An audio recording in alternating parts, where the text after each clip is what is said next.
السلام علیکم سامعین معظم، آج ایک نہایت ہی عجیب و غریب دلچسپ واقعہ آپ کے گوش گزار کر رہا ہوں۔ یہ واقعہ 1851 میں شائع ہونے والی کتاب حال جنگ کابل میں تحریر ہے۔ حال جنگ کابل نامی کتاب کو ہندوستان کے ایک فوجی سید فدا حسین عرف نبی بھائی بخاری الحیدری نے لکھا۔ وہ انگریزی مہم کے ساتھ 1838 میں افغانستان کی مہم پر گئے ہوئے تھے۔ اس وقت ان کے بڑے بھائی نے کہا کہ افغانستان میں جو کچھ دیکھیں ان کو لکھتے رہیں اور میرے پاس لائیں۔ 2 سال بعد جب واپس آئے تو 134 صفحوں کی کتاب اپنے بھائی کے ہاتھ میں تھما دی۔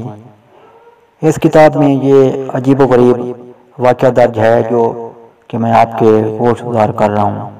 کتاب میں لکھا ہوا ہے کہ لوگمان کے قریب کالے پہاڑ کے علاقے میں ایک دیو زمین پر اوندا پڑا ہوا ہے۔ اس کی پشت پر 2 زخم ہیں۔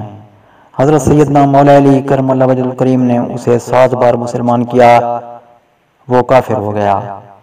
آخر حضرت سیدنا مولا علی کرم اللہ وجہ الکریم نے 2 زخم ذوالفقار کے اس کی پیٹھ میں مارے اور فرمایا جب حضرت سیدنا امام مہدی علیہ السلام پیدا ہوں گے اس کو پھر مسلمان کریں گے۔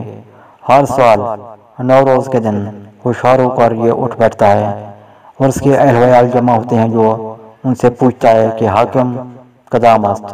وہ کہتے ہیں کہ امیر علیہ السلام۔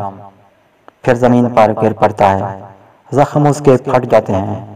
فدا حسین مزید اپنی کتاب میں لکھتے ہیں کہ وہ اس کو دیکھنے کے لیے گئے، افسران دیگر بھی ان کے ساتھ تھے۔ اس کے قد کی پیمائش بھی کی، 26 ہاتھ کا قد اور 9 ہاتھ کا اس کا سینہ تھا، جو کہ فدا حسین نے اپنی کتاب میں لکھا ہے۔ سامعین معظم، یہ دلچسپ عجیب و غریب واقعہ آپ کو کیسا لگا اس کے متعلق مجھے آگاہی دیجیے گا۔ نئے واقعات کے ساتھ انشاءاللہ پھر کبھی حاضر ہوں گا۔